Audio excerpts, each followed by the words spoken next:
Mahal na Kalingap David, para sa'yo ang kantang ito. Sa lahat ng iyong ginagawa, ikaw ang inspirasyon namin.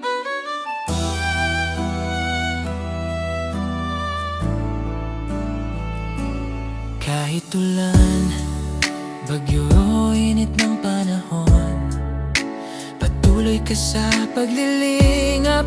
Walang sawa, walang humpay. Kahit maliit, malaki ang puso mo.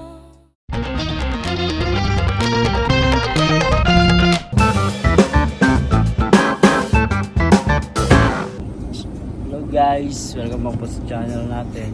Ayan. Nandito tayo ngayon sa saan ba to? Fairview pa rin. Yan po ay samahan nyo kami sa aking last mission. Last mission to bro. naman yun? Kaya nga nakakalungkot siya. Pero ayoko nga sanang i-vlog kasi baka malungkot din yung mga viewers. Pero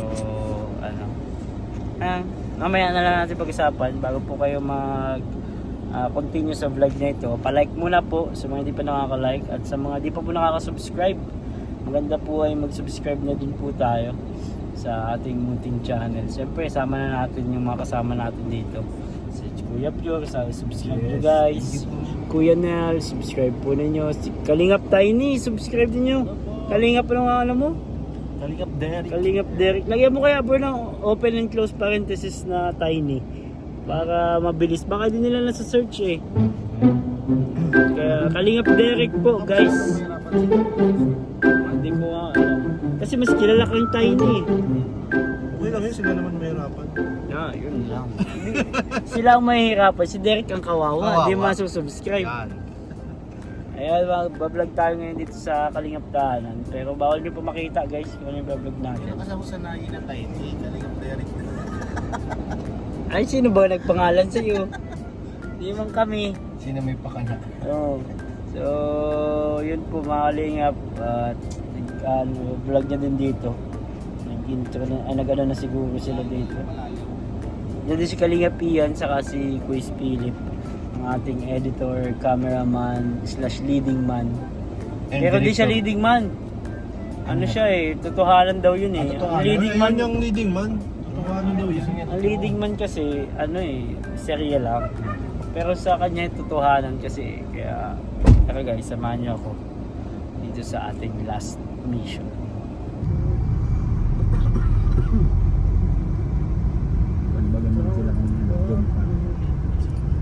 Wala nang sa inyo. Bangkret, hindi na ulit. Tap lang kamo. Abo lang pa mag-exam Yung pangit dito kung nadako pa ng pangit. Pangit dito. Yung yung nakita niyo nahuli sa airport. Yung suit lang ngayon, naka-t-shirt lang siya. Na may nakasulat na I have a bomb in my ass. Iya. Inuuli siya. Ayun, t-shirt na T-shirt tapak. lang. Pal. May nakasulat. Tatak lang.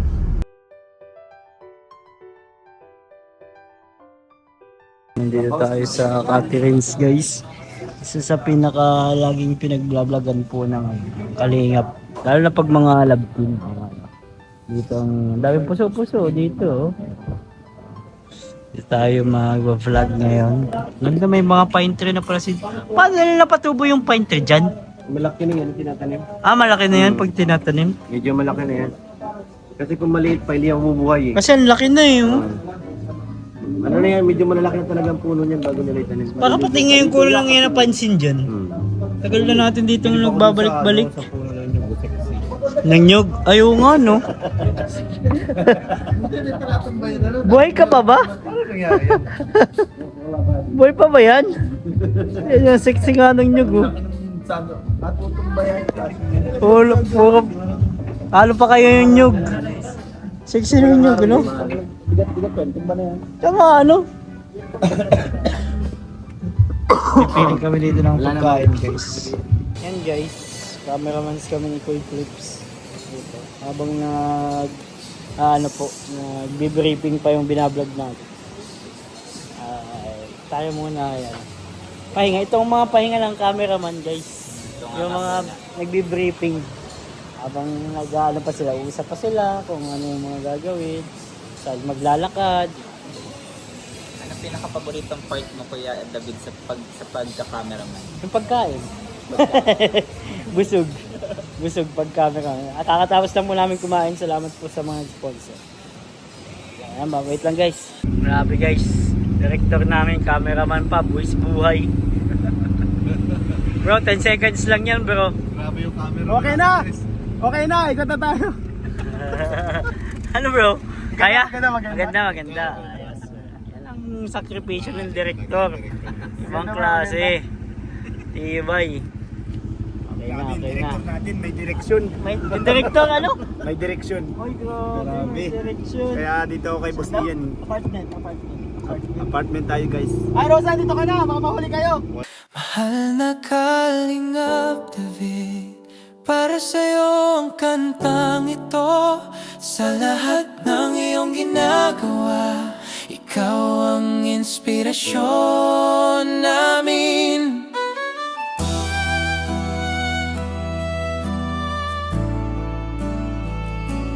Kahit ulan, bagyo o init ng panahon, patuloy ka sa paglilingap. Walang sawa, walang humpay.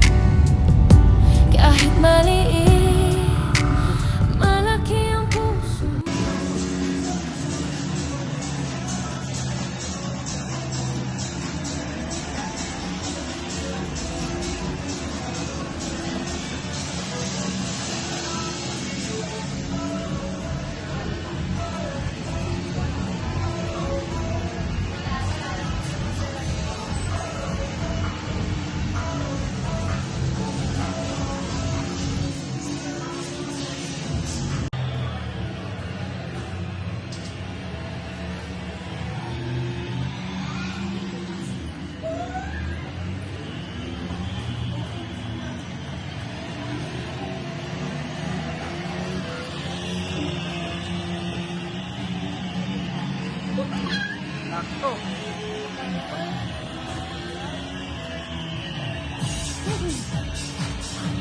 Si Michael. Yeah,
Church time muna tayo bago po magbalik sa playhouse. Kasi Sunday ngayon. Tayo sa CCF. May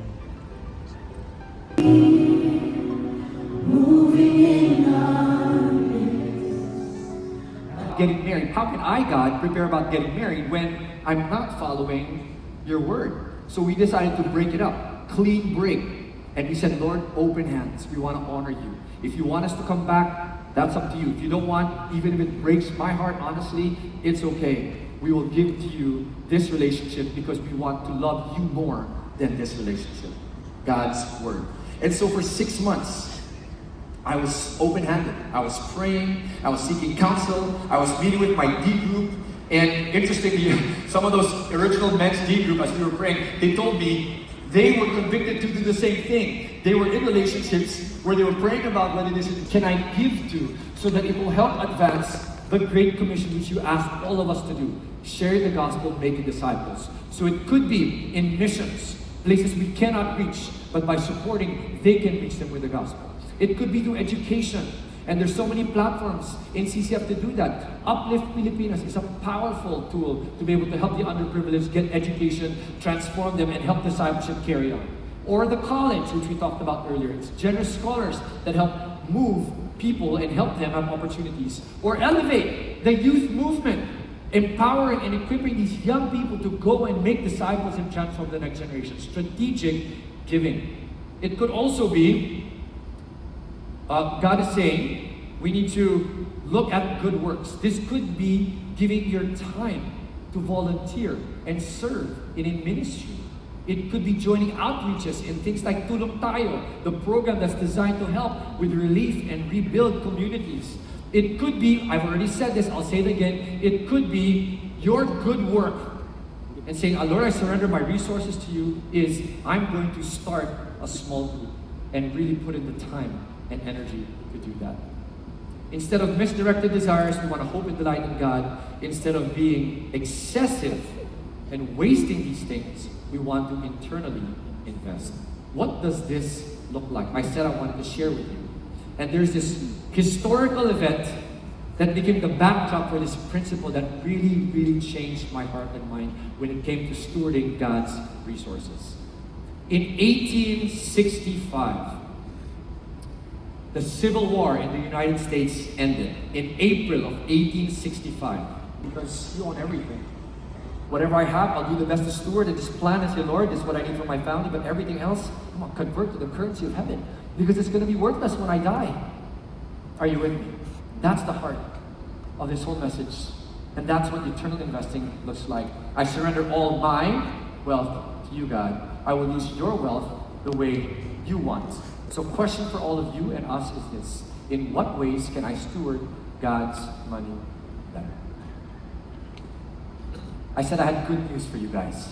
A message of God for all of us amidst all of the chaos and uncertainty. What is that message? Surrender to God's sovereignty. Look at the person beside you one more time and say, surrender to God's sovereignty. Go. Surrender I have to a God's for you. sovereignty. A family who will share another story. I said instead of sharing it myself, I want you to hear it from them. A powerful story of what surrender looks like across all these areas. Let's please welcome Randall and Lee Elizarde. Diseases and treatments. They reminded us that our hope is ultimately in God. As treatments began, the days became long and exhausting, and I realized something important. The more I tried to control everything, the more fear I felt. But when I began surrendering everything to God, I began to experience peace. During my prayer walks, I slowly learned what it meant to trust God's sovereignty, not only in the good moments, but also in the difficult ones. During those quiet moments with Him, His Word became my comfort. Verses like Jeremiah 29:11 reminded me that God still had a plan and future for my life. Isaiah 40:31 reminded me that those who hope in the Lord will renew their strength. There were many days when I felt physically weak, but somehow God always gave me the strength I needed for that day. We also held on to Romans 8:28, trusting that God works all things together for good for those who love Him.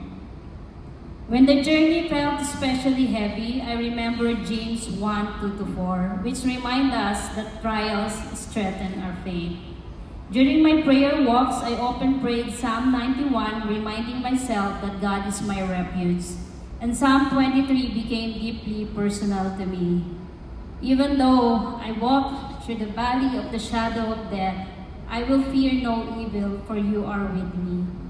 This journey really felt like walking through a valley, but I never walked through it alone. Little by little, we began to see God's presence everywhere. Peace in the middle of chaos, encouragement from family and friends, and reminders that God was guiding every step. Even though I lost my hair, my confidence, and even a part of my body, I gained so much more. I gained a deeper and more intimate relationship with God. I gained more time with my family, and I learned to focus on what is truly essential in life and let go of the things that are not. And in a way I never expected, this cancer journey became one of the most beautiful things that happened in my life. Because through it, I experienced the presence of my sovereign God walking with me every step of the way. Through this journey, we learn that trusting God does not mean life will always be easy. But it does mean we are never alone. And when we look back at everything that happened, we now understand this verse in a much deeper way. As it says in Romans 8:28. And we know that in all things God works for the good, for those who love Him, who have been called according to His purpose. Even in cancer, even in fear, even in suffering, God was still working. And if you are going through a difficult season today, remember that the same sovereign God who carried us through this journey is the same God who will carry you. To Him alone be all the glory. Praise God, praise God. The same sovereign God who carried them, carries, and all of us will carry all of you. What a powerful statement. Let's pray for Randall and Lee and their surrender. His name is Jesus. Look at this beautiful picture. Jesus withdrew from the people that He loved and cared about a stone's throw. He knelt down and began to pray. And I get emotional whenever I see this because it's such a tender moment between God, the Father, and the Son when He says, Father, if you are willing, remove this cup. And this cup is not a physical baso. It is the wrath of God on sin that Jesus is now going to bear for all of us, which is why He died on the cross. Sometimes we fail to realize what that meant. But here He is, showing His humanity, saying, Father, if it's okay, please, if it's your will, remove it. But His beautiful words were, yet not my will, but yours be done. What a powerful example of surrender. Jesus surrendered it all to the Father for all of us because He loves us so much that He might pay for the price of our sins, to bear the cup of wrath from God and say, I want these guys to be restored to you, Father. So I surrender my life for them because I love them. I want to close with that thought and ask you to ask that hard question. Have you been able to surrender? Have you been able to surrender your whole life to Jesus? Maybe some of you who are here today, you've heard of Jesus, you've studied Jesus, but you have not experienced Him as your Lord and Savior. Today can be the day that you surrender your whole life to Him. Then everything else we talked about will make sense. For everybody else, we will pray that indeed we leave here changed, surrendering our plans, our actions, and our wealth to our sovereign God. Let's pray. Father, we thank You for who You are.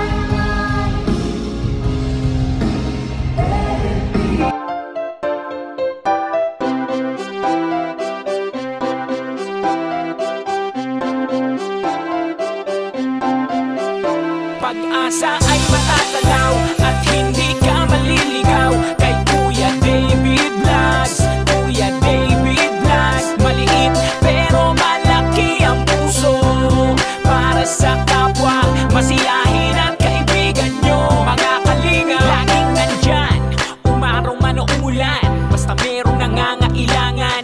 Mabuti na kaibigan, kasamang lumaban sa kahirapan. Kahit anumang pagsubok para sa inyo, merong mabuti na puso, siya ang kalingap nyo.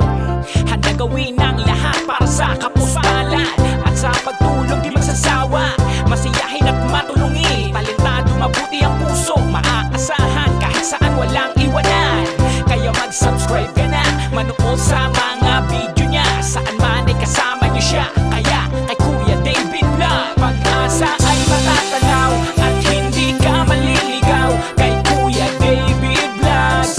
Kuya David Vlogs, maliit pero malaki ang puso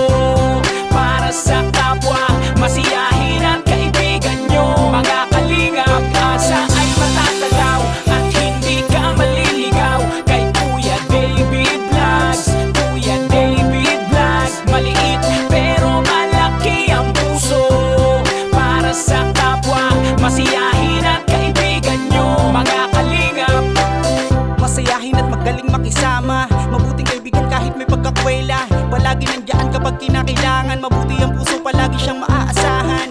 Talentado at mapagmahal sa tao, mga pangako niya hindi ito magbabago. Kahit ano mangyari, lagi lang siyang matatag. Cute, mabait, kaibigan din ni Kuya